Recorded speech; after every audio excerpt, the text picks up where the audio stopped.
Hallo, herzlich willkommen zu einem Livestream, auf dem ich mich schon sehr lange freue, und endlich habe ich auch die Zeit und die Muße, heute ganz im Detail mit dir über diese Gitarre zu reden, über die Line 6 Variax Standard. Und das wird ein sehr, sehr ausführliches Review. Ich werde all meine Gedanken mit dir, mit euch teilen. Wir sind in einer Live-Show, die ihr jetzt vermutlich eine Stunde gehen wird. Und ich werde dir alles, was ich mit der Line 6 an Erfahrung sammeln konnte, teilen. Ich werde dir zeigen, wie die Gitarre klingt, welche Möglichkeiten man damit hat, welche Möglichkeiten im Studio, im Live-Betrieb und ja, was man generell mit dem Instrument machen kann. Wir reden über den technischen Zustand, über Live-Erfahrung, über alle Themen, sodass wir das Thema so komplett und komplex wie möglich abrunden können. Und wir sind live, deswegen, wir haben hier einen Chat am Laufen. Jetzt gucken wir mal rein, wer alles da ist heute. Hallo zusammen, ganz liebe Grüße. Hallo Rudolf, hallo Wolfgang, hallo ihr Lieben. Hallöchen. Also, super. Ich freue mich sehr, dass so viele Interessenten da sind, und dies wird keine Werbeveranstaltung für das Instrument, sondern es ist ein ehrlicher Test, so wie ich diese Gitarre wahrnehme, welches Potenzial ich sehe. Meine ganzen Gedanken hierzu möchte ich mit euch teilen, und ja, ich freue mich. Ich werde jetzt nicht permanent in den Live-Chat hineingucken, aber sicher die ein oder andere Frage auch beantworten, so wie sie denn auftaucht. Herzlich willkommen. Ihr wisst, dass ich generell auf meinem Kanal so relativ wenige Produkttests mache. Der Grund ist ganz einfach. Ich will hier auf dem Kanal so neutral wie möglich bleiben. Und wenn ich Produkte teste, dann sind es Produkte, die ich aus meiner Live-Erfahrung mit euch teilen möchte, dich teilhaben lassen möchte an den Erfahrungen, die ich mit dem Produkt gemacht habe und meine Gedanken hierzu. Und ja, gehen wir doch gleich zur Sache. Reden wir ein bisschen über das Instrument an sich, über die Historie, um was es geht. Ich habe hier etwas vorbereitet. Und zwar Guide to Line 6 Variax Guitars. Das ist hier, da werde ich jetzt mich nicht lang drauf damit aufhalten. Das ist ein Händler, ein Online-Händler, wo ich einen schönen Guide hier gefunden habe mit schönen Bildern. Da werde ich jetzt mal kurz drauf eingehen. Die Gitarre gibt es in der vierten Inkarnation. Das ist also die vierte Generation der Gitarre. Dieses Instrument hier ist in der Ägide der Firma Yamaha gebaut worden. Ich hoffe, ihr könnt das erkennen. Im Grunde genommen, was du hier hast, ist eine Yamaha Pacifica Standard von der Bauweise. Und ich habe das Sondermodell in diesem, ich hoffe, man kann das sehen, ich bin ein bisschen dunkel hier, in diesem lila Ton, mit ganz normalen Rosenholz-Griffbrett, Ahornkorpus, also Ahornhals mit Rosewood Board. Ich werde gleich zur Gitarre einiges sagen. So, in der ersten Generation, wenn wir hier nochmal reingehen, sah die Gitarre anders aus. Und zwar werde ich jetzt mal kurz hier ein neues Bild einfügen, und Variax Generation 1, um einfach dir mal zu zeigen, wie dieses Instrument aussah in der Originalfassung. Also mal gucken, dass ich da ein gutes... So, aus der ersten Serie gab es dieses Instrument. Das war so die Grundserie Nummer 1, die 2003 gestartet ist. Und in diesem Design ging die Gitarre an den Start. Line 6 hat dann sozusagen ein Statement abgeben wollen mit dem Instrument Man hat komplett auf Tonabnehmer verzichtet. Dies hat zu sehr kontroversen Diskussionen damals unter den Musikern auch geführt. Und man hätte nicht vielleicht von Anfang an so offensichtlich zeigen sollen, dass das Ganze auch ohne magnetische Tonabnehmer funktioniert. Der Sound wird abgenommen über Piezos, also hier hinten. Wenn ich jetzt hier auf eines der Gitarrenmodelle gehe und dann hier auf das Tremolo drauf hämmer mit meinem Plektrum, dann kannst du hören, hier geschieht die Tonabnahme der Gitarre. Und warum hat man sich für Piezos entschieden? Weil die ein sehr klares Signal abliefern und dieses Signal wird natürlich danach digital verarbeitet über Software, die sich in der Gitarre befindet. Hier könnt ihr das genau erkennen. Hier ist das Batteriefach. Im Moment bin ich direkt mit dem Digitalkabel hier mit dem Line 6 Helix verbunden. Und hier drin ist die Elektronik. Das ist das Elektronikfach. Hier ist das Batteriefach. Und da steckt dann so ein ganz fetter Lithium-Ionen-Akku drin. Den habe ich jetzt typische, wie so ein Sony Fotozelle. Tremolo-System und hier die Software. Ansonsten konventionelle 4-Punkt-Verschraubung, Ahornhals mit Rosenholz-Griffbrett. Okay? Und der Hals hat ein C-Profil, wie man ihn von der Standard Strat kennt oder von der Yamaha Pacifica. Also sehr angenehm zu spielen. So. Und die erste Generation der Variax wurde von Studiomusikern sehr gut angenommen. Man hat die Gitarre sehr gerne im Studio verwendet, aber live wollten die Leute, die ja nicht so sehr spielen. Dann hat man die zweite Generation rausgebracht, die sah dann, muss man hier mal gucken, die sah dann so aus, die war dann die Variax 700, ja, auch ohne Pickups. Viele haben dann einfach Tonabnehmer auf die Gitarren draufgeschraubt, um der Gitarre einen konventionelleren Look zu verpassen. Und es dauerte tatsächlich bis 2010, bis dann ab 2008 eine Kooperation mit James Tyler, einem sehr, sehr renommierten Gitarrenbauer aus Los Angeles, stattfand und man diese Gitarrenmodelle hier entwickelt hat. Jetzt gucken wir mal, geben wir mal ein Variax Tyler. James Tyler Variax. Und die Gitarren von James Tyler, die sind sehr, sehr beliebt unter den Profis. Und das war dann sozusagen das Modell, das dann rauskam, hier mit konventionellen Pickups von James Tyler designt. Also eine Gitarre, die dann sehr traditionell aussah. Kopfplatte, eine Geschmackssache natürlich wie immer. Und dann kam man gleich mit 3 Modellen an den Markt. Einmal mit dieser noch sehr traditionell aussehenden JTV 59, so heißt die, sehr an der Les Paul angelehnt, auch mit den 4 Reglern. Und die, ja, auch schöne Farben hier, sehr, sehr mit einem schönen Halskorpusübergang. Ich habe die erste Generation der Variax gespielt, ich habe die zweite Generation der Variax gespielt, die dritte und jetzt die 4. So, diese Gitarren waren dann schon ziemlich erfolgreich. Gute Tests auch hier, aber auf Music Radar kann man das nochmal nachlesen. Und dann kam die Variax Standard vor 2 Jahren, glaube ich, oder vielleicht sind es jetzt mittlerweile schon 3 Jahre. Gehen wir wieder auf Bilder. Und das ist eine jetzt sehr traditionell aussehende Gitarre in Kooperation mit der Firma Yamaha gebaut. Warum mit Yamaha zusammen? Nun, Yamaha hat seit 2014 die Aktienmehrheit bei der Firma Line 6, also ist der Besitzer der Firma geworden.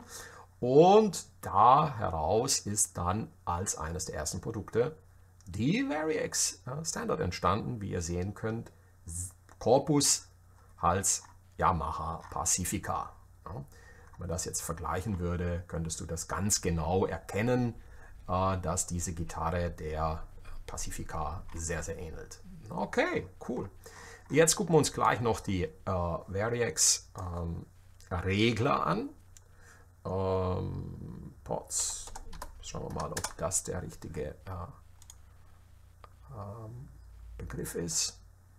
Dafür, also da sieht man das, ne? Also die Gitarre hat einen Regler, den ich euch gleich zeige, mit dem man die einzelnen modellierten Gitarrenmodelle abrufen kann. Und den haben wir hier, wie ihr sehen könnt. Das ist dieser Regler hier. Und der ist beleuchtet. Also wenn ich die Variax ausschalte und die normalen Tonabnehmer spiele, dann ist der aus. Und wenn ich dann, das ist natürlich bei dunkler Bühne sehr von Vorteil, dann kann ich jetzt zum Beispiel sehen, dass ich auf dem T-Modell bin. Ich bin jetzt mit der Gitarre digital mit dem Line 6 Helix verbunden und ich verwende meinen Great Clean Preset, wie du hier oben sehen kannst. Gehen wir da nochmal auf die Software. Great Clean.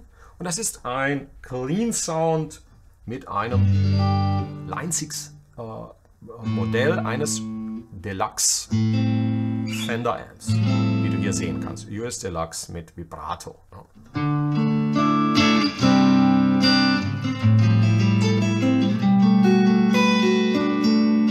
So, jetzt muss ich dir gleich einige Sachen erklären zu dem Ganzen, zu der Gitarre, bevor ich loslege. So, ihr Lieben, also erstmal nochmal vielen Dank für eure Aufmerksamkeit. Ich glaube, das wird heute das wohl umfangreichste Review dieser Gitarre im Web. Lass mich gleich Folgendes erzählen. Wenn du dir dieses Instrument kaufst, musst du dir bewusst sein, dass du eine Gitarre bekommst, was vom Korpus und von der Bauweise, von der Qualität einer Yamaha Pacifica entspricht in der Standardausführung. Das bedeutet, du bekommst eine Gitarre von der Hardware her in der Größenordnung von 300-400 Euro. Ja. Und das ist dann auch gegen Ende des Videos einer meiner Hauptkritikpunkte, auf die ich noch eingehen werde. Was ich damit sagen will, wir haben eine meines Erachtens exzellente Modeling-Software und Elektronik in einer 300-Euro-Gitarre verbaut. Das bedeutet, wenn du sie dir kaufst und auspackst und zur Hand nimmst, dann wirst du ganz schnell feststellen, oh, diese Gitarre, die muss ich ja noch richtig einspielen, die muss ich richtig einstellen lassen. Und ich habe an diesem Modell, ihr werdet das auch, denke ich, hören, einige Veränderungen gemacht. Der Hals wurde nochmal poliert vom Gitarrenbauer. Ich habe die Bünde, da sind Medium-Bünde drin, ich habe sie mit Jumbo-Bünden ausgetauscht, weil ich das gerne spiele. Das sind 6100er Dunlop Jumbos. Ich habe den Plastiksattel hier mit einem Knochensattel austauschen lassen und die Mechaniken hinten mit Goto Locking Mechaniken. Also Investition, Bundierung 150 Euro, Halsabrichtung nochmal ein Fuffi, die Locking-Mechaniken 100 Euro und dann sind wir schon im Bereich von 300, das ich allein in die Verbesserung der Gitarre reingesteckt habe. Und dann habe ich die Pickups, die drin sind, ja, das sind Standard-Alnikos, die haben mir vom Klang her ja, nicht so gefallen, wie ich mir das ist nicht das Level, das ich mir vorstelle in so einer Gitarre. Was ich jetzt drin habe, sind Andreas Kloppmann Tonabnehmer, einer der Pickup-Gurus Deutschland und das kann man hören. Diese Pickups, die klingen wie ein Grand Piano. Mit einer fantastischen Dynamik. Ne? Also ich kann von flüsterleise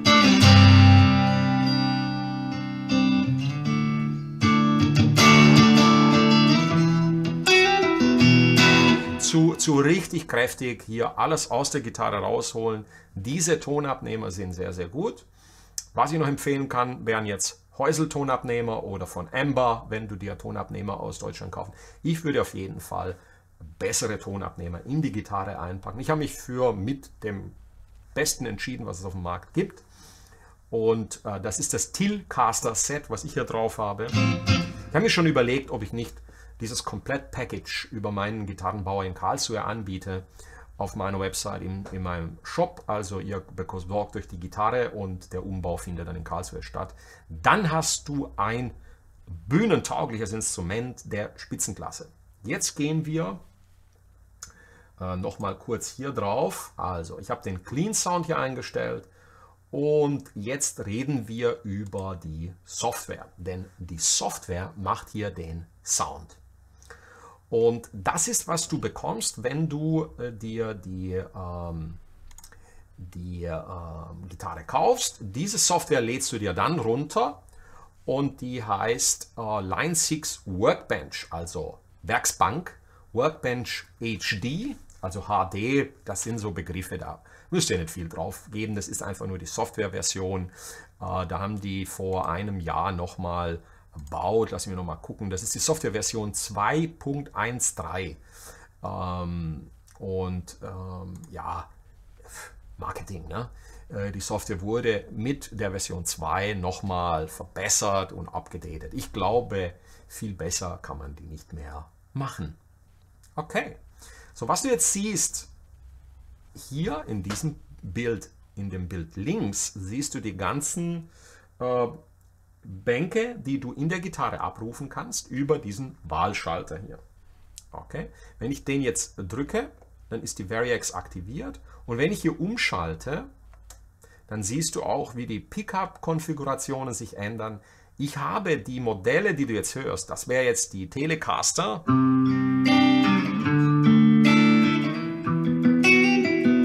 Zwischen die Mittelposition.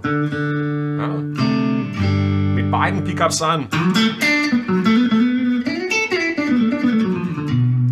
Und hier habe ich mich bei den Pickups bei fast jeder Gitarre mich für andere Tonabnehmer entschieden oder hier natürlich, das habe ich nicht gewechselt, das ist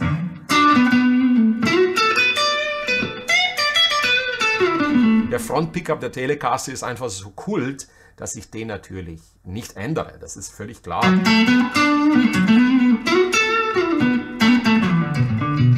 Dass ich den dann behalte oder den hinteren.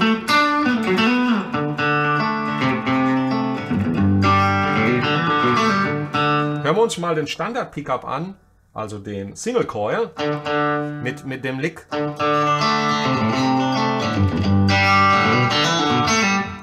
Und dann die Tele. So. Ja,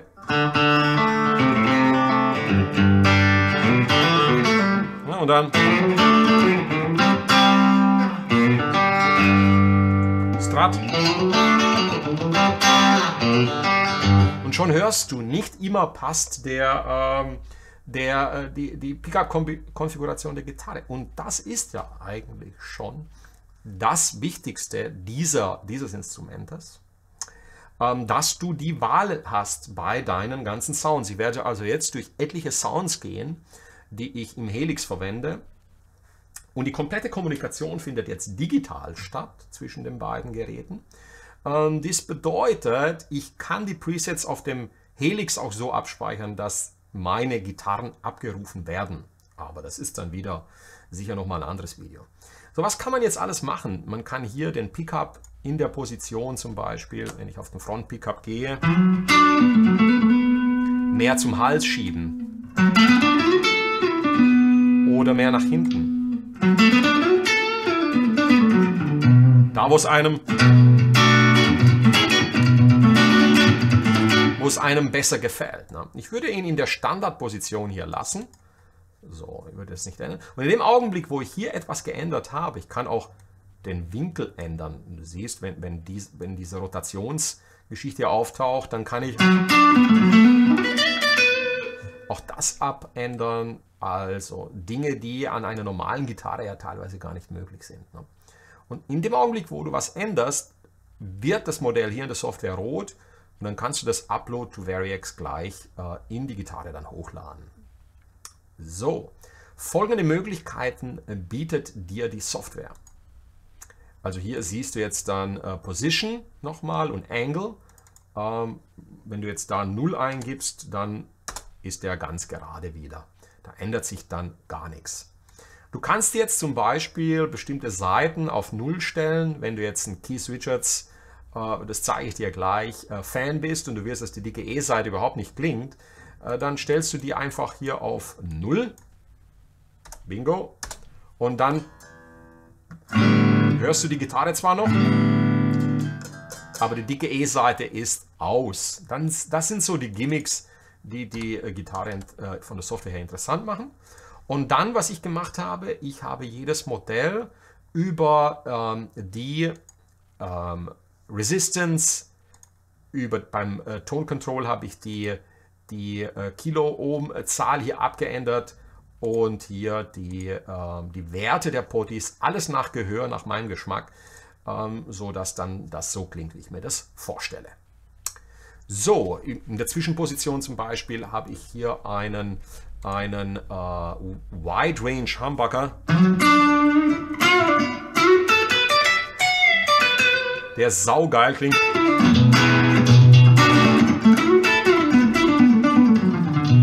Und hier genauso. Hören wir nochmal, wie die Position mit den normalen Pickups klingt. Und dann der Kontrast.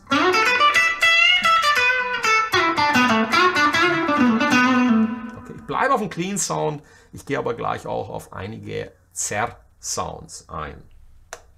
So,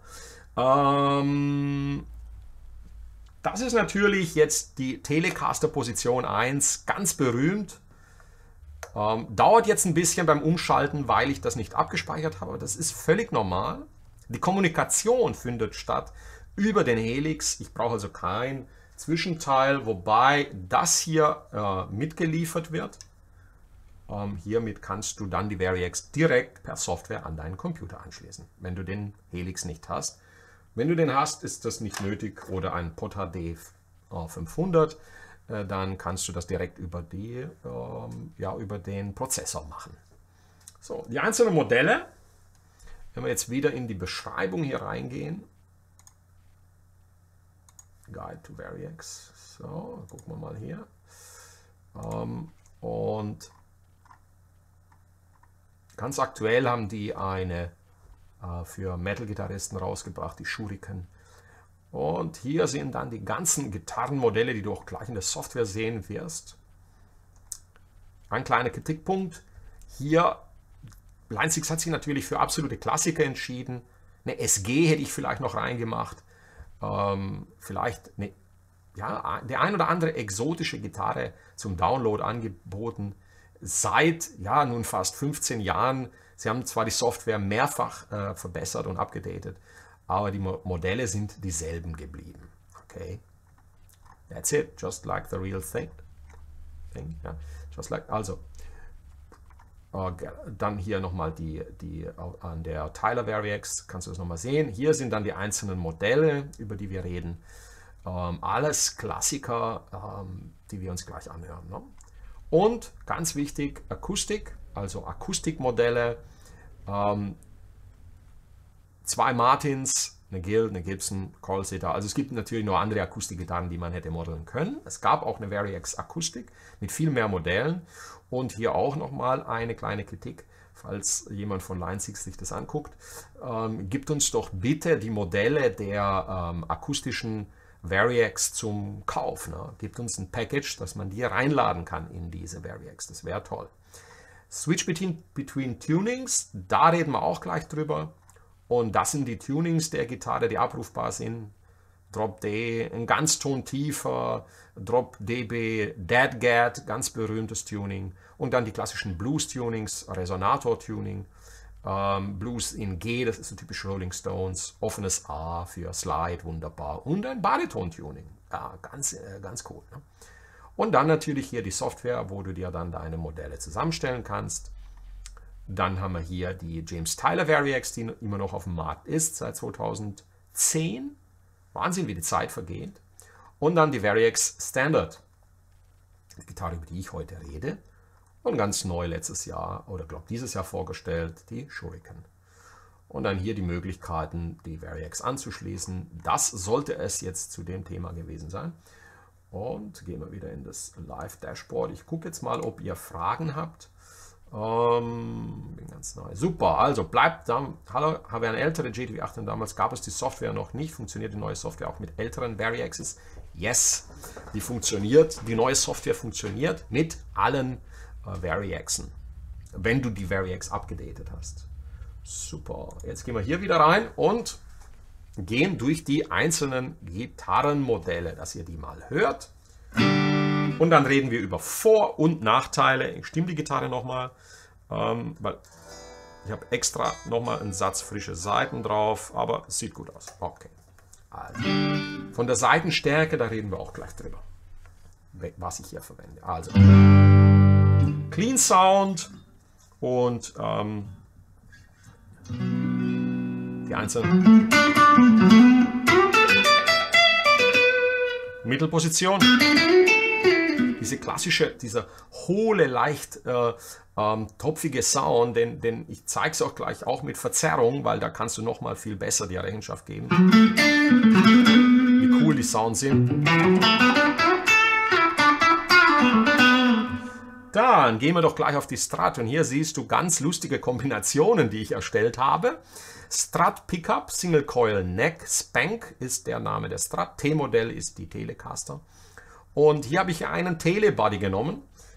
Das ist der Humbucker, also der Single Coil vorne.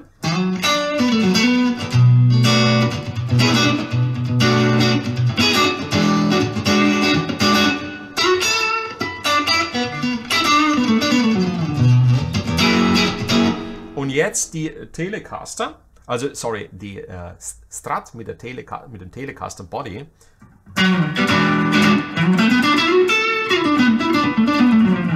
Warum habe ich das gemacht? Ich will diesen Kontrast zwischen dem normalen Tonabnehmer, und diesem schönen, runden Sound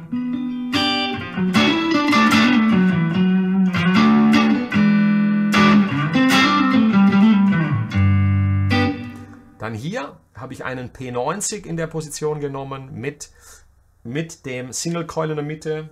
Klingt so.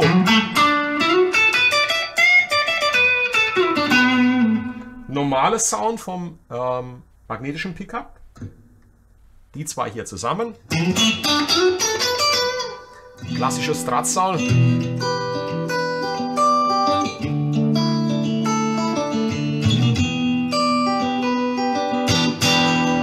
Und dann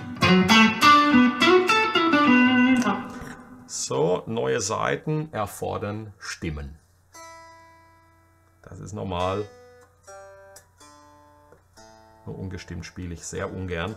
Und das kann auch die Software nicht kompensieren. Also die Gitarre muss immer gestimmt sein.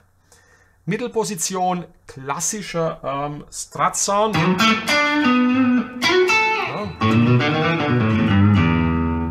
Normale Pickup.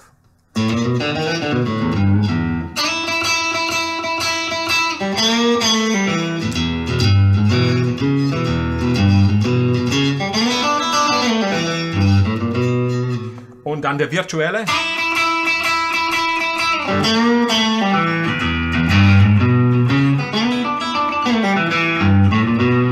Na? Bisschen anders klingend. Macht ja keinen Sinn, den genauso zu haben. Hier die Zwischenposition digital, also aus der Software heraus. Die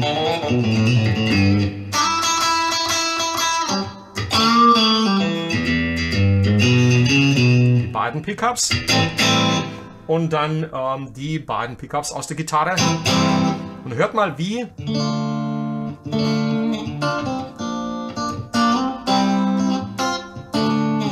Und dann nochmal virtuell. Ich habe das extra so programmiert, um dir zeigen zu können, dass du so gut wie keinen Unterschied hörst. Das ist jetzt digital.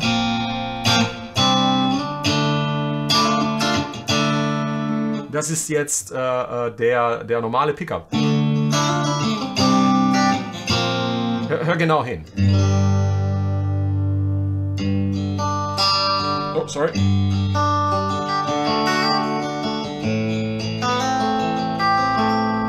virtuell.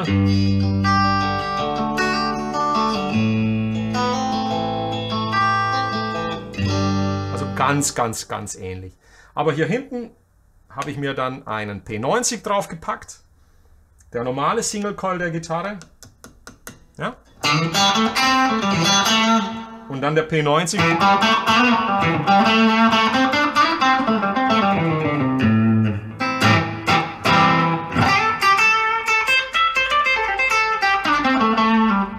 So, das war jetzt die Strat mit den einzelnen Pickups. Wenn man jetzt auf die Les Paul geht, dann sieht man schon, hier hinten haben wir den Lester Pickup. Oh, hier müssen wir aber Lester Bridge reinnehmen. Ja, genau. So, und dann.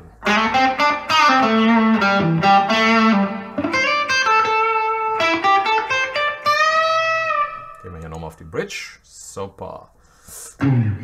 Und hier ist der Unterschied schon sehr stark. Und dann die Les Paul.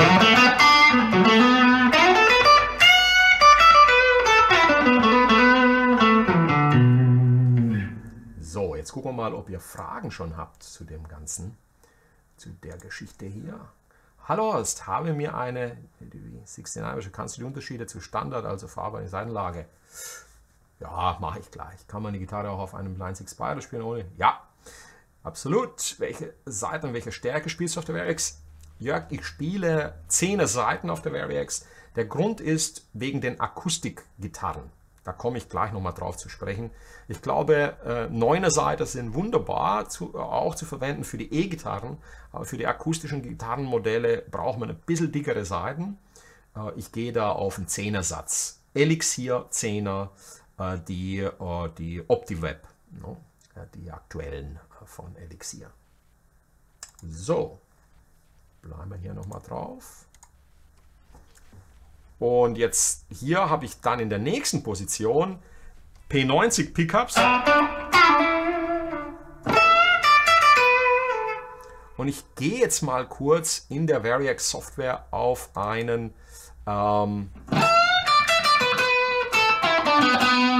Sound eines Marshalls, und zwar der Plexi.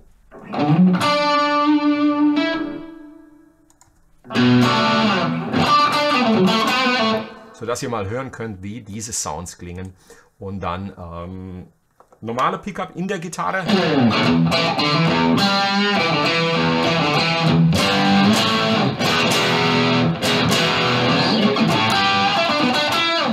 Und jetzt die Les Paul.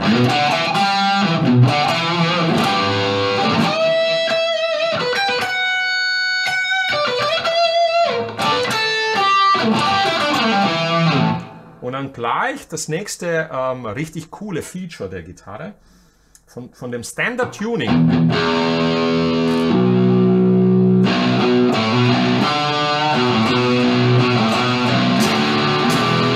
Gehe ich jetzt einfach auf ein Bariton-Tuning und kann dann zum Beispiel sowas wie John Henry von Bonamassa sehr original spielen. Und das klingt dann schon sehr, sehr cool, wenn du das dann live so in dieser Qualität abrufen kannst.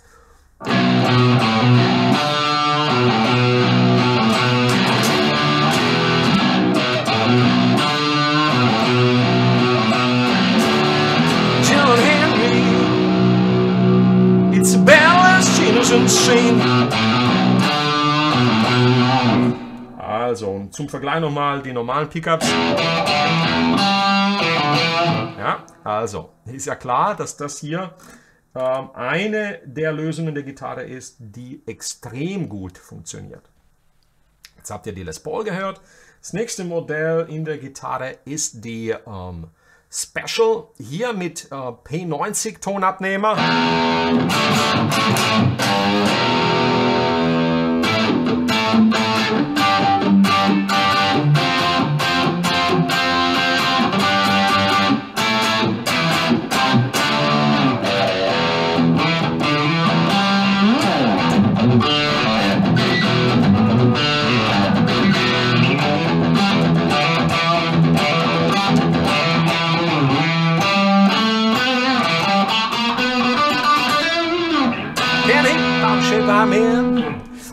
Und hier das nächste Phänomen, die Gitarre ist voll aufgedreht. Da wir jetzt digital spielen, haben wir kein Brummen, Rauschen in irgendeiner Form. Das ist natürlich für Aufnahmen extrem wertvoll. Reden wir über einen der Nachteile der Gitarre, der immer wieder angesprochen wird. Und das ist die Tatsache, dass wir natürlich bei High-Gain-Sounds hier Piezos haben. Und wenn man sehr, sehr laut wird, dann wird das auch hier hinten ein bisschen empfindlich. Ne? Das hörst du jetzt, wenn ich hier drauf klopfe. Ne? Das ist einer der Nachteile. Also beim Abdämpfen sind wir mit der Hand direkt auf dem Piezo. Und da ist einer der Punkte, der immer Kritik bekommt bei der Gitarre. Das Abdämpfen klingt ein bisschen anders, weil wir die Frequenzen hier auf dem Tonabnehmer direkt berühren und abdämpfen. Aber das ist so im minimalen Bereich, dass du das beim Live-Spielen nicht hörst und auf Aufnahmen vielleicht ein wenig. Der einzige Punkt, wo ich sagen würde, da funktioniert es nicht, ist richtiger Heavy Metal. Dort brauchst du aktive Pickups mit richtig viel Druck oder du baust hier hinten in die Gitarre einen Humbucker ein. Was du jedoch machen kannst, das ist sehr interessant, du kannst hier unten in der Software die magnetischen Tonabnehmer der Gitarre hinzublenden. Okay, hör mal genau hin.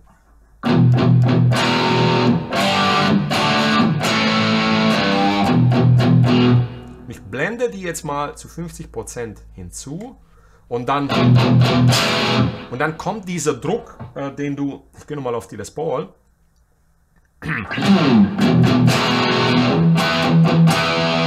Hör mal genau hin, ob du das hören kannst. Also, das war jetzt ohne richtig hart gespielt. Und jetzt blenden wir hier mal 50% des hinteren Pickups ein. Und hör mal genau hin. Und dann hast du diesen Druck. Ne? Du behältst noch deinen Les Paul Sound, aber vom magnetischen Pickup kommt.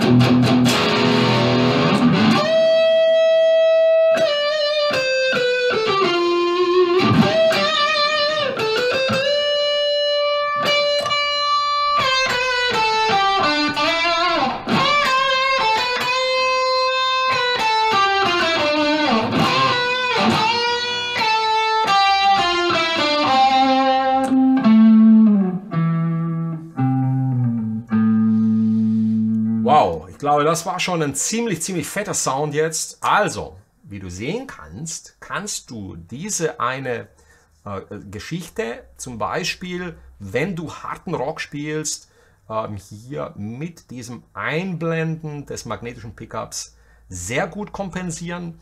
Noch besser wäre es, wenn du jetzt hinten, wenn du mehr im Hardrock-Metal-Bereich unterwegs bist, empfehle ich dir hinten einen Humbucker, zum Beispiel einen Seymour Duncan, den Vierer, den Jeff Beck spielt, den habe ich in meiner Blade und dann hast du hier diesen Druck, den du dann vielleicht vermisst. Okay? Also auch das kann man wunderbar hinbekommen. Okay, super. Gehen wir auf die einzelnen Modelle noch ein. Hier haben wir jetzt die Firebird, ne? Und die klingt zum Beispiel sehr cool bei AC/DC. Ich nehme jetzt den Tube Screamer raus.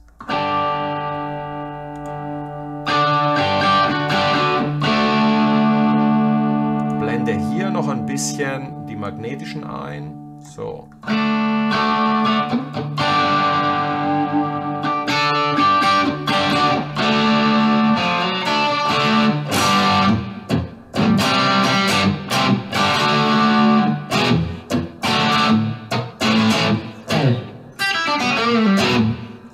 Oder du machst das, was hier möglich ist, und das gefällt euch jetzt ganz sicher, was ich jetzt mache. Ich gehe auf die nächste Gitarre und dann siehst du eine Gretsch. Und wir wissen ja, dass Malcolm Young bei AC/DC eine Gretsch spielt. Okay? Dann nehmen wir doch die. Ich gehe jetzt bei der Variax Software hier auf, hoppla, da sind wir, Ich gehe jetzt hier auf den AC/DC Sound, Angus, so heißt der. So, der ist, wie du sehen kannst, mit ganz wenig hier. Ganz wenig ist hier im Spiel. Was haben wir hier noch? Einen Tube Screamer. Und hier geben wir dem Ding noch ein bisschen Treble und Presence. Und schaut euch mal das an. Oder hört es euch an. Die Gretsch. Ja. Hier ein bisschen im Magnetischen noch eingeblendet. Und dann.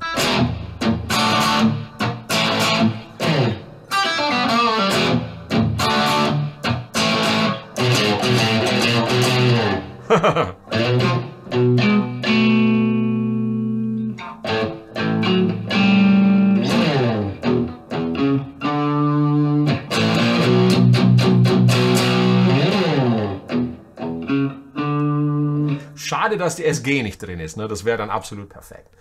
Aber wir haben hier die Gretsch. Ich schnapp mir jetzt den Clean Sound wieder und zeige dir mal, was es bedeutet, eine Gretsch zu spielen. Gehen wir mal auf den Front Pickup. Und dann hört mal, wie toll das klingt. Lass uns mal nochmal hören. Single Coil. Und ich habe jetzt zum Beispiel diesen Sound und dann die Gretsch. Train around 16 coaches long. Train around 16 coaches long. Ja.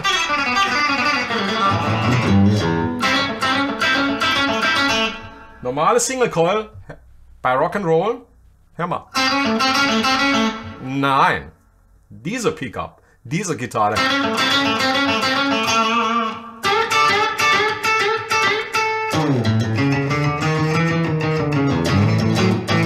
Down in Louisiana, close to New Orleans, way back in the woods upon the Evergreen, there was a little cabin made of a sandwood. There lived a little boy named Johnny B. Good. Never really read or he could write so well, but he was playing his guitar none.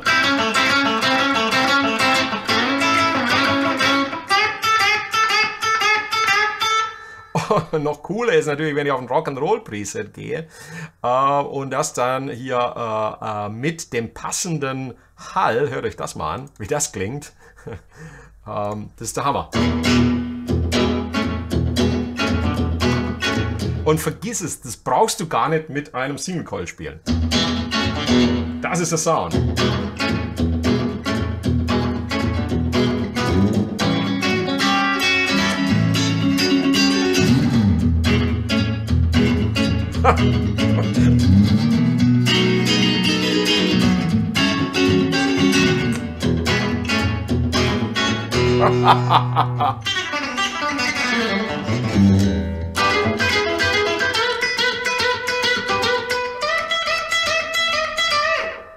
Wenn das nicht Spaß macht, dann weiß ich auch nicht, was ich machen soll. Ja. Das ist der Wahnsinn. Ja. Also das ist eine meiner absoluten Lieblingsgitarren hier drin. Und wann kommt man schon dazu, Gretsch-Gitarren zu spielen? Und dieser Sound ist einfach göttlich. So, jetzt kommt ein weiteres Highlight. Ich gehe zurück auf den Clean Sound. Und zwar Rickenbacker-Gitarren. Rickenbacker. Ja. Und wie oft haben wir die? Ja, eher selten zur Verfügung. Man findet die ja kaum in den Läden. Und genau, jetzt pass mal auf hier. Also, das ist der Klang. Gehen wir hier nochmal in den Amp rein. So, Achtung.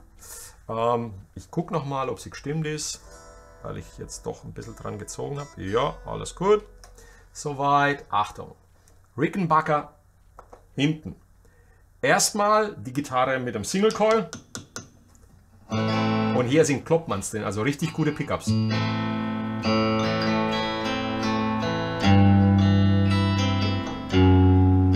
Rickenbacker. Ja, aber jetzt kommt der Hammer. Jetzt eine 12-seitige E-Gitarre.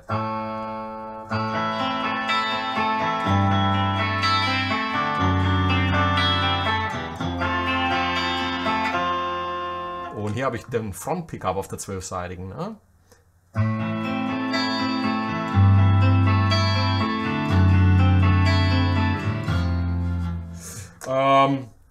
Pass auf, hör dir das an. While my guitar gently weeps. Mit Strat Pickup. I'll look at you, oh, see the love there that's sleeping. While my guitar gently weeps. 12-seitige Rickenbacker. I'll look at you, oh, see the love there that's sleeping. While my guitar gently weeps. I don't know why nobody told you how to unfold your love.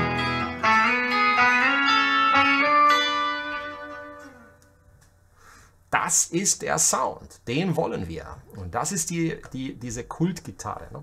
Der normale Front-Pickup von der ist absolut ein Highlight.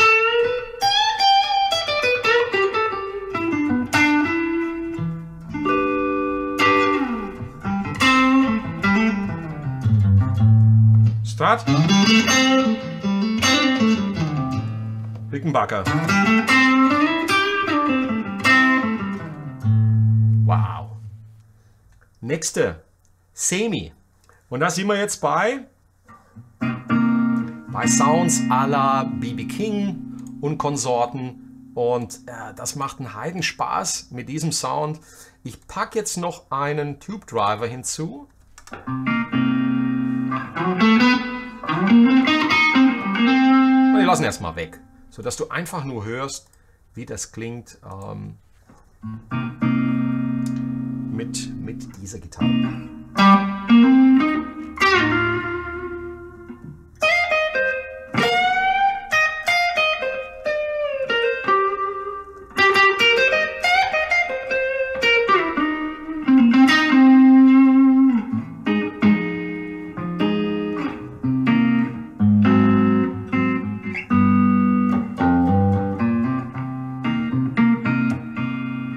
The thrill is gone.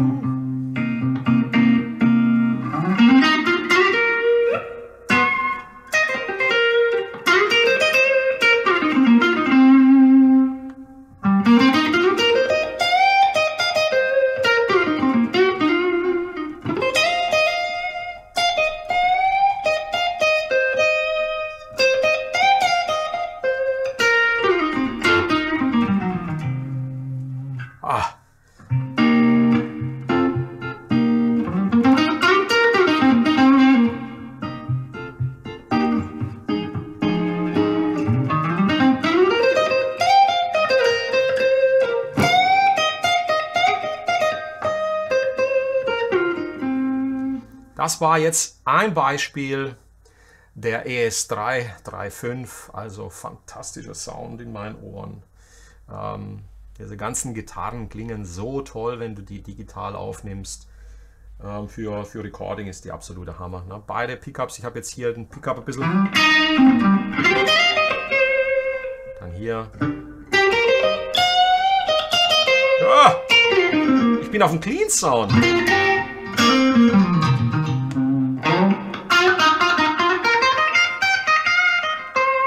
Traumhaft. Dann haben wir noch Jazzbox. Ja.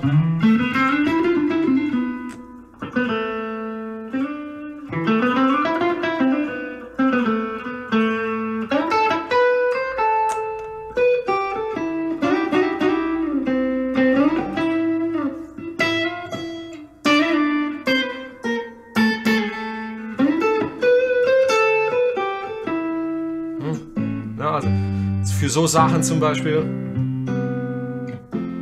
super. Ich bin jetzt nicht der Jazz-Gitarrist, das wisst ihr, aber diese Modelle sind dafür super gut geeignet. Wie gesagt, ich habe neue Seiten drauf. Muss das jetzt kurz nochmal nachtunen. So, und jetzt kommen wir dann gleich mal zu den akustischen Gitarren.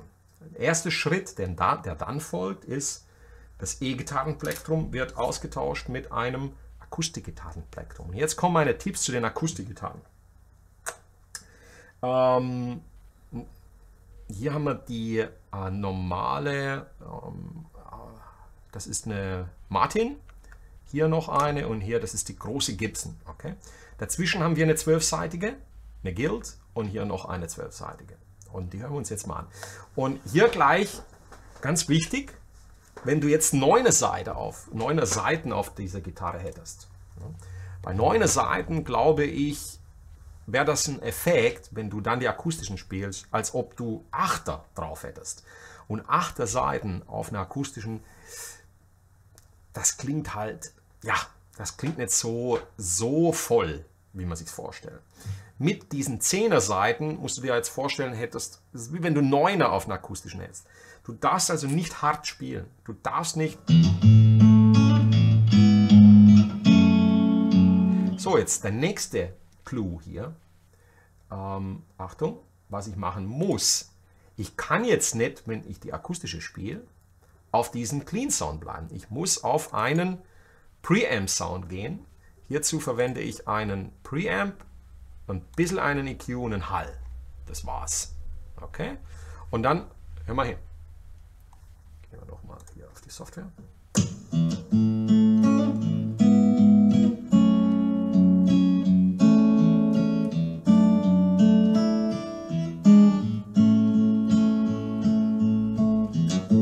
Would you know my name? Und das ist, hier ist jetzt sofort I saw you in heaven. Ich spiele ganz sanft, ne? Also wirklich ganz sanft. Und ihr habt den vollen Sound. Ne? Das ist ne? Fantastisch. Ne?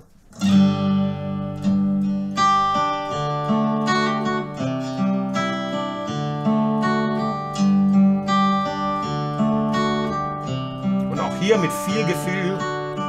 It's amazing how you can speak right to my heart.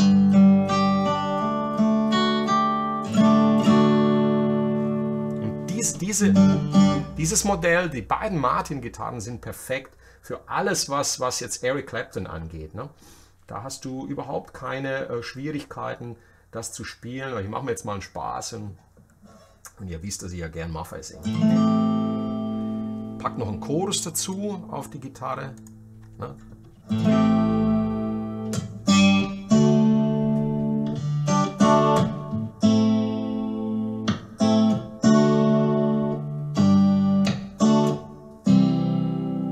Diese Hitze tut so gut, schmelzen und zergehen, Süden Sonnenglut, Zeit bleibt stehen, Jalousien brechen Strahlen, Luft voll schwerem Duft, wilde, feuchte Laken, Haut an Haut, neu vertraut. Nie war ich tiefer, nie tiefer, tiefer bei dir. Spür mich und halt mich und lass mich nicht los.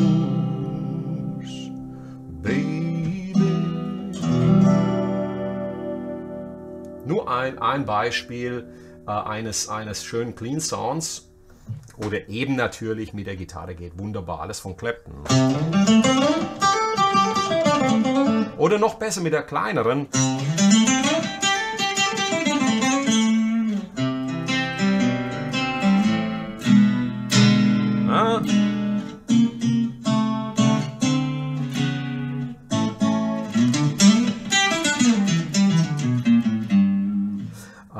Dann die ganz große Gibson, da kann man dann so Sachen spielen.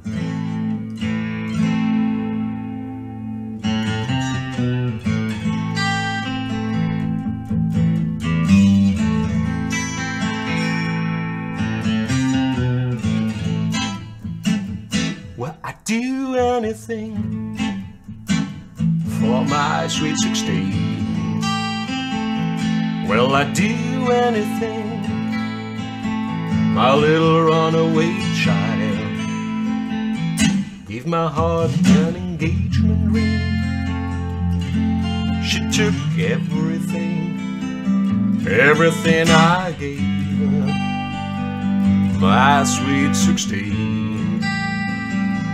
Build a moon for a rocking chair. Never guessed I could rock her far from here.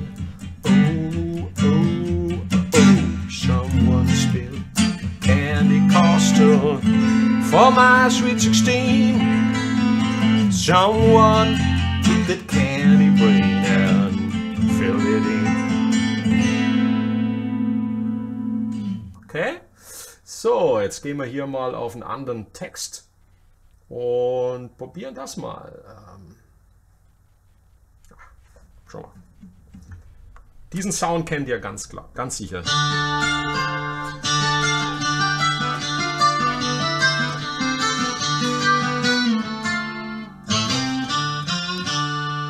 Das ist das eine Modell und hier vorne die größere Gibson.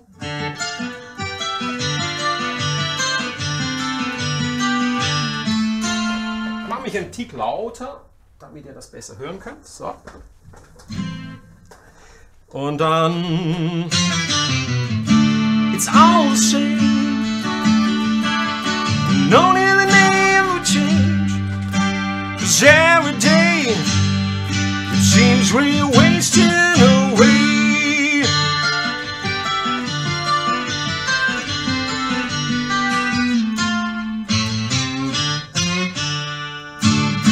Und nehmen wir mal an, dein Sänger hat einen Tag, an dem er nicht so gut drauf ist mit der Stimme, dann gehst du einfach einen Ton tiefer. Ich habe die Gitarre jetzt einen Ton tiefer gestimmt.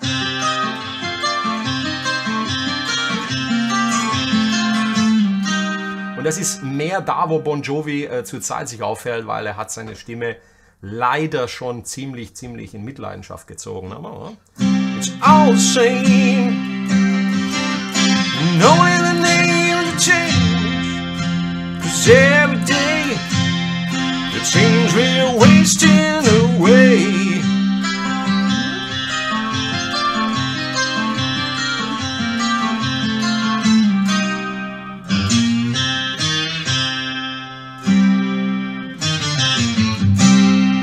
Okay, das war jetzt die 12-seitige und wie gesagt, mein Tipp hier ist es mit 10er Saiten zu machen. Ich glaube, der optimalen Akustiksound würdest du wahrscheinlich bekommen, wenn du 10er oder 11er Akustiksaiten drauf packst. Das ist einfach, die Physik kann man nicht komplett überlisten, aber mit 11er Saiten würden die Akustikmodelle noch geiler klingen. Okay? Und ich kann es dir sagen, ich habe live jetzt die Gitarre die letzten Male gespielt und die Begeisterung, die ich empfunden habe, war riesengroß. Riesengroß. Ne? Zum Beispiel einfach ein Cabo drauf, die Gitarre wieder normal gestimmt und dann den ganz fetten Sound hier hinten, der Martin. Well, I quit my job down at the car wash and let my mama a goodbye note. First on down out of Kingston, took my guitar on my coat. I hitchhiked all the way down to Memphis, got a room at the YMCA. For the next 3 weeks, wanna hum and kiss, wanna looking for a place to play. Well, I thought my big would set him on fire, but nobody wanted to hire a guitar man.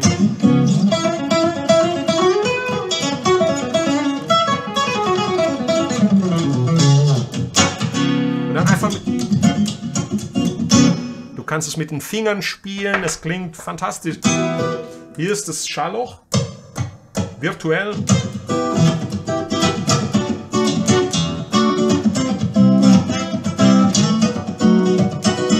Und das hat natürlich den Vorteil, dass du jetzt mit der akustischen Gitarre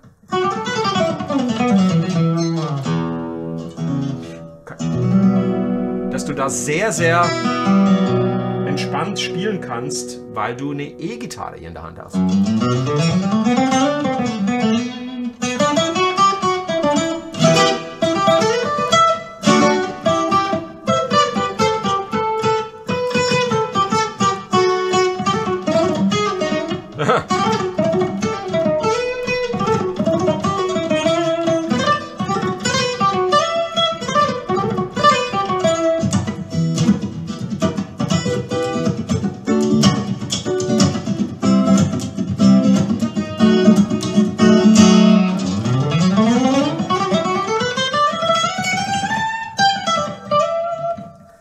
So, das zu dem Thema Akustikgitarren. 12-seitige, die man tiefer stimmen kann, die absolut ihren Job tun, auch aufgenommen, sehr, sehr geil klingen. I look at you, see the love there that's sleeping, while my guitar gently weeps. Okay, so jetzt haben wir noch einige Modelle, dann sind wir durch mit den Modellen. Das ist die Dobro. Hier packe ich jetzt den Chorus natürlich alles wieder raus.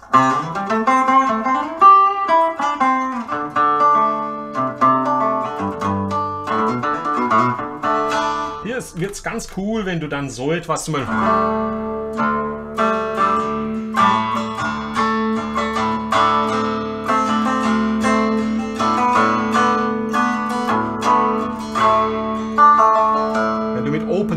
arbeitest. Hier haben wir einen Exot, der sehr gerne bei den Vorführungen immer verwendet wird, weil er sehr beeindruckend ist. Das ist die Choral Sitar. Und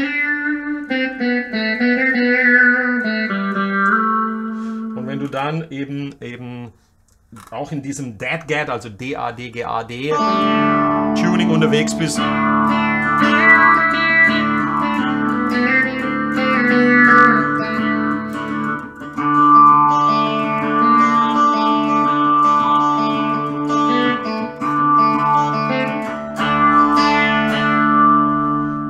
kannst du sowas machen. Eben hier, ne?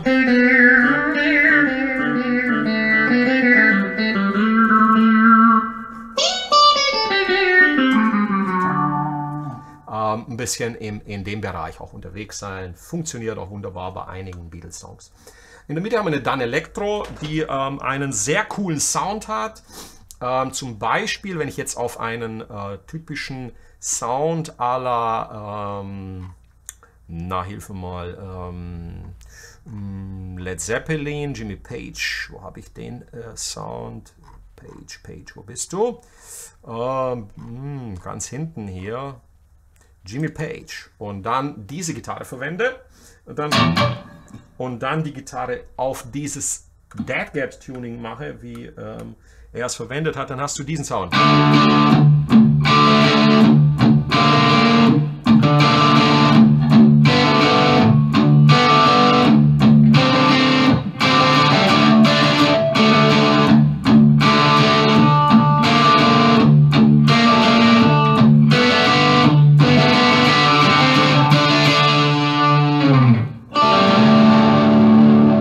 Für Led Zeppelin Sachen.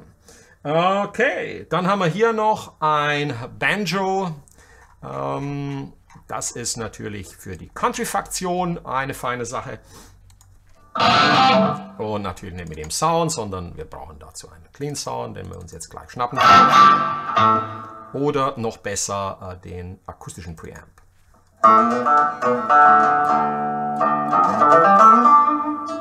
Normales Tuning wieder.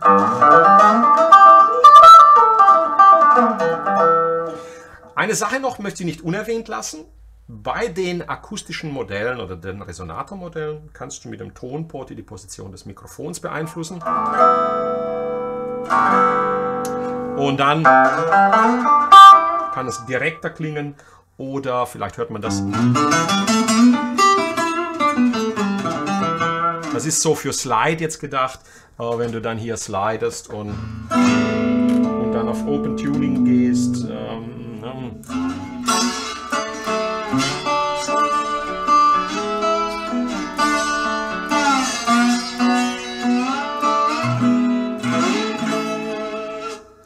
Auf der Danelectro. Ne? Und dann kannst du hier mal genau hin. Tonporti zurück. Voll aufgedreht. Wenn du voll aufdrehst, wird es lauter, voluminöser und wenn du ihn zurückdrehst, bändigst du sozusagen die Resonanz der Gitarre. Ich glaube, ich habe jetzt alle Gitarren durch. So, jetzt gebe ich euch noch mal ein paar Tipps und zeige ich euch noch einige Sounds. Also ich gehe jetzt auf die Telecaster. Könnt ihr gleich sehen, hintere Pickup. Und möchte euch einige Anwendungsbeispiele noch zeigen. Ich wechsle jetzt wieder auf meinen E-Gitarren, auf mein E-Gitarren-Plektrum. Nehme hier meinen Rolling Stones Sound und so, Tuning stimmt. Also hören wir mal rein. Tonpoti muss man natürlich aufdrehen. Und achtet mal drauf. Wenn ich jetzt zum Beispiel Brown Sugar spiele,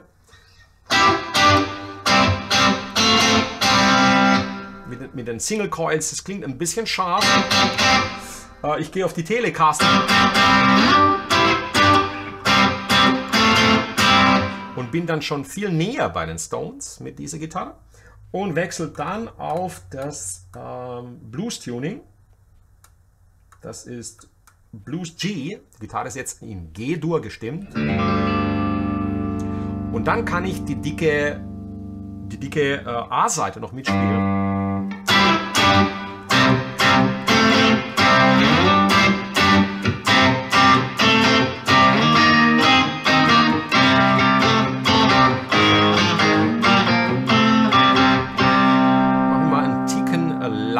Hier, weil ich euch nicht hier die Ohren zubluten möchte. Okay, so. Und dann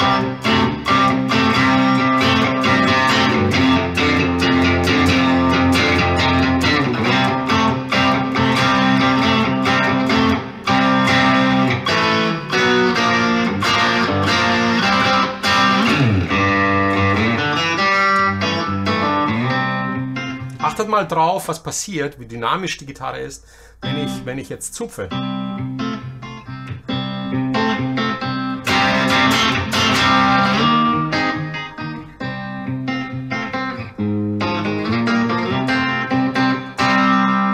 Okay, so, das war ein klasse Beispiel mit Open Tuning.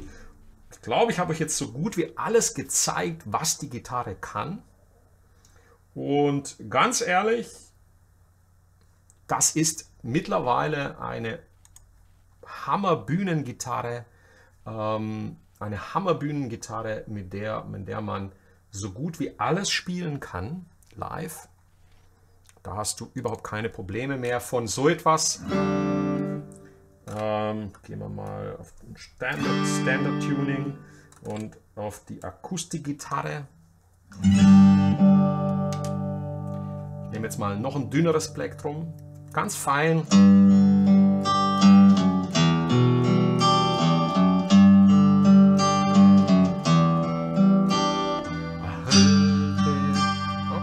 Bleib auf dem Sound hier, hau hier noch ein bisschen den Chorus dazu. Hör mal. Ja, Capodaster kann man natürlich. Man kann übrigens ein virtuelles Capodaster auch machen, aber das geht dann zu lang, wenn ich euch das jetzt auch noch zeige.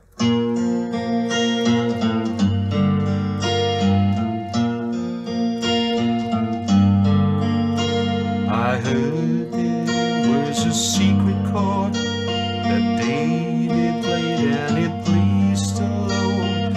You don't really care for music, do you? Well, it goes like this: the fourth, the fifth, the minor four and a major lift. The baffled king composing hallelujah.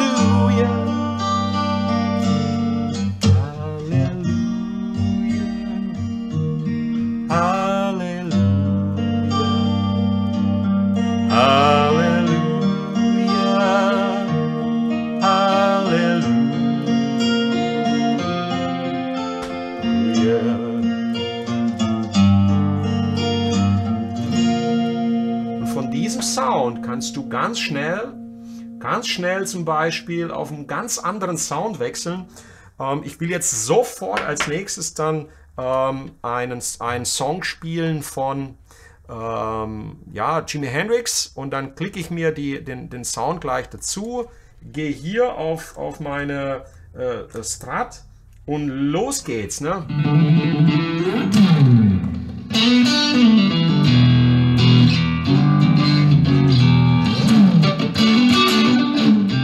said, hey Joe, where you go with that gun in your hand?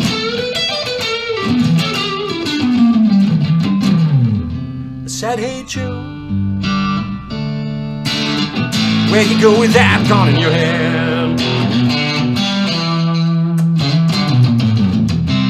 Going out to shoot my lady, gonna mess around another man. Und das nächste Song wäre dann zum Beispiel so etwas. Und das ist halt das Erstaunliche mit der Kombination. Und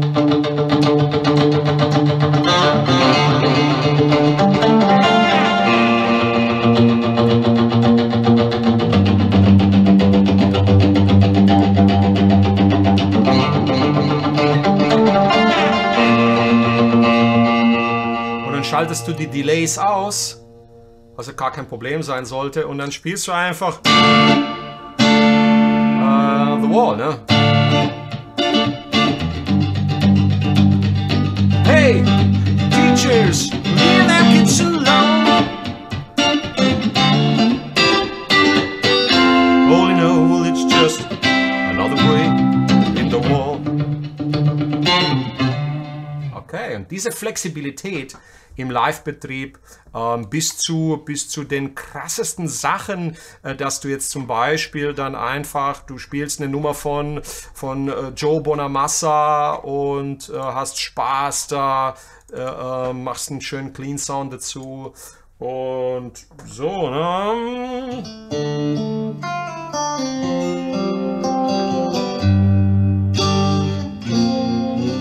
Slow Jam.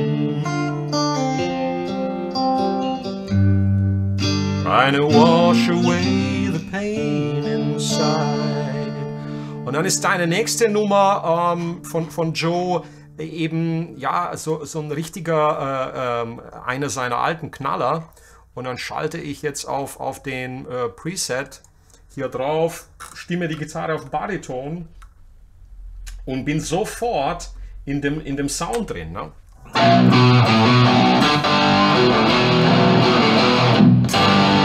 So, jetzt muss ich natürlich eins beachten, die Software, die muss ja jetzt im Hintergrund umschalten, während ich das mache. Und ich schalte die jetzt mal ab, sodass die dann hier nicht dauernd, weil die will jetzt natürlich, ich habe so viele Sachen hier jetzt geändert, das könnt ihr hier erkennen, so viel Rot hier, dass die dann jetzt von mir erwartet, dass ich das mal hochlade. Aber ich schalte die jetzt ab und dann habe ich hier auch überhaupt keine Schwierigkeiten, auf den Bariton-Sound zu spielen. Auf diesen Bariton-Sound zu gehen, okay? Und los geht's.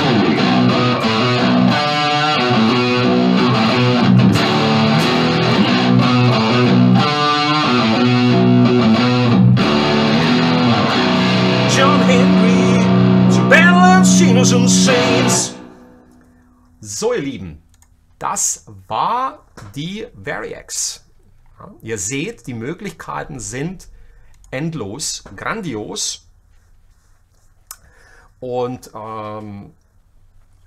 ich kann nicht verhehlen, dass ich begeistert bin von der Gitarre. Aber jetzt mein Fazit. Und dieses lautet folgendermaßen.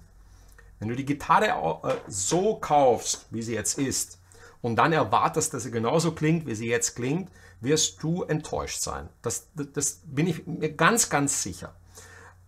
Dies bedeutet, die Gitarre muss ein super Setup bekommen, in dem Augenblick, wo du sie auspackst, alles einstellen, vielleicht noch ein bisschen Geld zur Hand nehmen, diese Upgrades, einen besseren Sattel, gute Saiten drauf, bessere Tonabnehmer. Locking-Mechaniken sind keine Pflicht, die machen den Ton nicht besser, aber sie sind bequemer. Die Schlüsseln, die drauf sind, sind völlig okay. Den Hals noch ein bisschen abrichten lassen, die Bünde polieren und dann hast du eine Bühnengitarre, wie es keine zweite gibt, weil du alles mit ihr spielen kannst. Du kannst alle Sounds abrufen, wenn du ein Gerät wie den Helix hast, kannst du die Presets so programmieren, dass du auch deine Gitarrenmodelle gleichzeitig abrufst. Das funktioniert absolut problemlos über das Digitalkabel. Ihr seht, meine Begeisterung ist jetzt sehr, sehr groß und ich kann es nicht verhehlen, dass mit den Investitionen, die ich noch getätigt habe in das Setup der Gitarre, jetzt eine absolut taugliche Bühnengitarre habe, die im Grunde genommen bis auf die Ausnahmen von High-End-Gitarren wie meine Paul Reed Smith oder der Blade, ja, die Fische aus dem Aquarium schießt, wenn ich die spiele live. Ich habe beim letzten Gig das erste Setup gespielt mit meiner Akustikgitarre und ich war sehr zufrieden mit meinem Sound. Zweites Setup starten wir haben mit der Variax gestartet, mit einem Akustik-Preset und es klang geiler. Ich hatte einen perfekten Akustik-Sound live. Wir haben eine Bose-Anlage, die klingt eh schon so super sauber, verfälschten Sound nicht. Und ich hatte einen Traumsound. Und danach habe ich den ganzen Abend nur noch mit der Variax gespielt. Und ja, es war ein absoluter Hochgenuss. Auch die Bandmitglieder haben am Ende des Gigs gesagt, du hast noch nie so geil geklungen. Und das ist der Grund, warum ich das mache.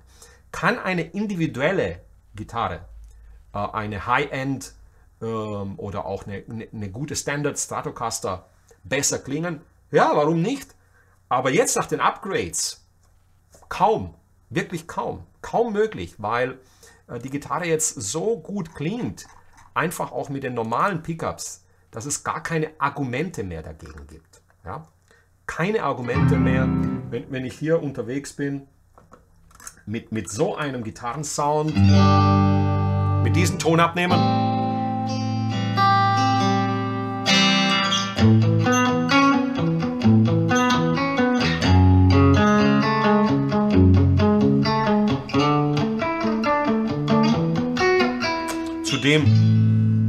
Und jetzt einfach noch ein Lied für euch, einfach nur mit den normalen Pickups,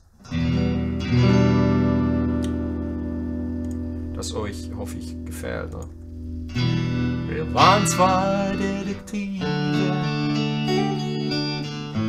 Hüte tief im Gesicht, alle Straßen endlos, Barrikaden gab's für uns nicht. Du und ich, das war einfach unschlagbar, ein Paar wie Blitz und Donner und immer noch auf brennend heiße Spur. Also, es wird mit der Gitarre nicht passieren, dass du schlecht klingst, wenn du das alles berücksichtigst, was ich dir gesagt habe. So, das sollte es erstmal gewesen sein, ihr Lieben. Vielen Dank, dass ihr hier meine Live-Show, diesen langen Stream, diesen sehr detaillierten Stream zu der Variax, mitgegangen seid. Wenn du noch Fragen dazu hast, poste das dann, wenn das Video online ist, in die Kommentarbox. Ich freue mich, von dir zu hören. Vielleicht kann ich dir die ein oder anderen Tipps geben. Ich habe die Gitarre natürlich getuned nach meinem Geschmack. Und jetzt ist sie für mich einfach ein absoluter Hochgenuss, sie zu spielen. Ich kann sie jedem nur ans Herz legen. Guckt euch das Video an und teilt es. Gebt mir eure Kommentare dazu. Wenn ihr Variax-Besitzer seid, werde ich diese Tage in meinem Online-Shop auf meiner Webseite die von mir getunten Gitarrenmodelle der Variax zum Download anbieten, zum Kauf anbieten, zu einem sehr fairen Preis. Ich habe sehr viel Zeit verbracht, die Gitarrenmodelle zu tunen. Sie klingen, wie du gehört hast, ziemlich geil. Also, das war es erstmal von meiner Seite. Danke, dass ihr live dabei wart. Ich hoffe, ihr habt genauso eine Begeisterung mit diesem Instrument hier und eine Freude, wie ich es habe. Ich kann es dir nur wünschen, nicht gleich aufzugeben, wenn du die Gitarre bekommst und das Setup stimmt nicht. Lass die Gitarre herrichten und hab Spaß damit. Sie ist jeden Cent wert, wenn du denkst, was ich letztendlich investiert habe. Das ist der Hammer, was hier rauskam. Das war's von meiner Seite. Wenn du meine Arbeit unterstützen möchtest, bitte geh auf meine Patreon-Seite. Ich lade dich herzlich ein, dort dich unter meine Unterstützer, in meinen Unterstützerkreis zu begeben. Es gibt unglaublich tolle Rewards von mir über meine Dropbox, die ich den Unterstützern dort zur Verfügung stelle. Und du ermöglichst mir dann, mehr Videos in dieser Qualität für dich zu produzieren. Das sollte es jetzt erstmal gewesen sein. Herzlichen Dank an alle, die live dabei waren. Ciao, bis zum nächsten Mal. Bye, bye.